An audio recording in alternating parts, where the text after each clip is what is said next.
Welcome back to our channel, dear friends. I'm so glad to see you here again. Today, we are going to explore a powerful and deeply thought-provoking teaching from Venerable Master Shaolin, who once said, "We must never commit acts that sever the Dharma." This isn't a dramatic outcry or a metaphor, it is a sincere, heartfelt warning from a great master who devoted his life to the preservation and propagation of authentic Buddhist teachings. His words serve as a wake-up call to everyone who identifies as a practitioner of the Dharma. In today's world, the greatest threat to Buddhism might not come from external suppression or cultural decline, but rather from within, from the weakening of true spiritual practice, the distortion of the teachings, and the commodification of the sacred. When Dharma teachers become performers, when followers forget the teachings in favor of ritual, and when temples focus more on grand architecture than inner cultivation, the flame of the Dharma dims, and its legacy teeters on the edge of oblivion. The message of this video is clear: protecting the Dharma is not just the duty of monastics or scholars, it is the sacred responsibility of every lay follower, every seeker, every soul touched by the Buddha's words. And that protection doesn't just come from reciting scriptures or donating to temples, it comes from living the Dharma with sincerity, humility and integrity. Let me take you on a journey through the life, teachings, and deep insights of Master Shaolin, a monastic who shunned fame and fortune, who walked the path of strict discipline, and who warned against even the subtle street misuse of the Dharma for personal gain. Through stories, reflections, and parables, we will rediscover what it truly means to be a guardian of the Dharma. There's a tale that many close disciples of Master Shaolin love to share. It was during one of his solitary retreats in the mountains. The rain was pouring outside, the air thick with silence, when suddenly a group of villagers climbed the slippery path to visit him. They didn't come for teachings or blessings. They came because a local businessman wanted to sponsor the rebuilding of the village temple in exchange for spiritual merit. The villagers believed that a grand temple would bring prosperity and protection. Master Shaolin, hearing their plan, responded with the simplicity and power that only true realization can give. He said, "The temple is not in the stone. It is in your heart. A gilded shrine without the Dharma is a coffin, not a sanctuary." The villagers were stunned. Some were offended, but a few, moved by his sincerity, stayed and began to study with him. Years later, one of those villagers became a teacher himself, carrying forward the spirit of Shaolin's uncompromising love for truth. Such was the influence of Master Shaolin. His teachings cut through illusions like a sword. He emphasized again and again that the end of the Dharma doesn't mean scriptures disappear or temples fall into ruin. The real death of the Dharma happens when its core truths vanish from people's hearts, when teachings are reduced to chants for wealth, when the Dharma becomes a prop for ceremony rather than a path to awakening, when seekers pursue miracles over understanding that is the true end. He once said, "Those who destroy the Dharma are not always evil, they are often just ignorant. A single careless word can discourage a beginner. A cynical remark can uproot a seed of faith." And in our age of social media, where opinions spread like wildfire, the risk is greater than ever. A misleading video clip, a mocking meme, or a flippant tweet can turn sincere seekers away from the path.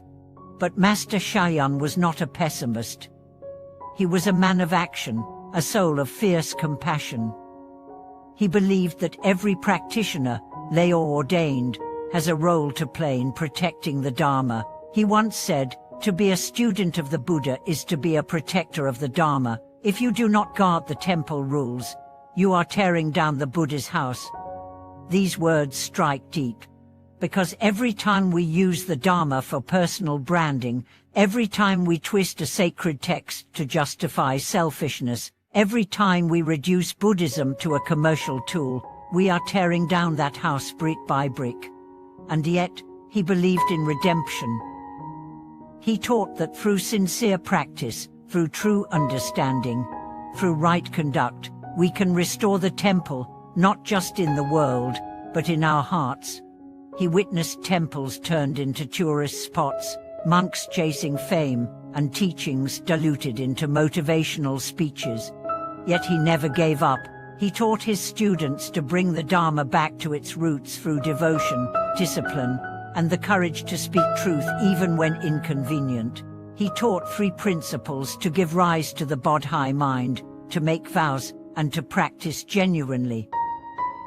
He warned that without all 3, our path would lead nowhere. The Bodhi mind is the beginning, the vow is the direction, and genuine effort is the fuel. What can we do to protect the Dharma? First, do no harm to it. Don't slander monks, don't ridicule temples, don't treat scriptures as trivia or spiritual gossip, don't use the Dharma to sell products, don't dress it in mysticism for likes and shares. Second, practice it. Live the precepts, study the sutras, meditate, pray for your actions. Let go of greed, hatred, and delusion. Not to impress others, but to become an embodiment of the truth. Third, spread it wisely. Share the Dharma in ways that respect modern minds but don't compromise ancient truths. Teach with clarity, not confusion. Guide with compassion, not condescension.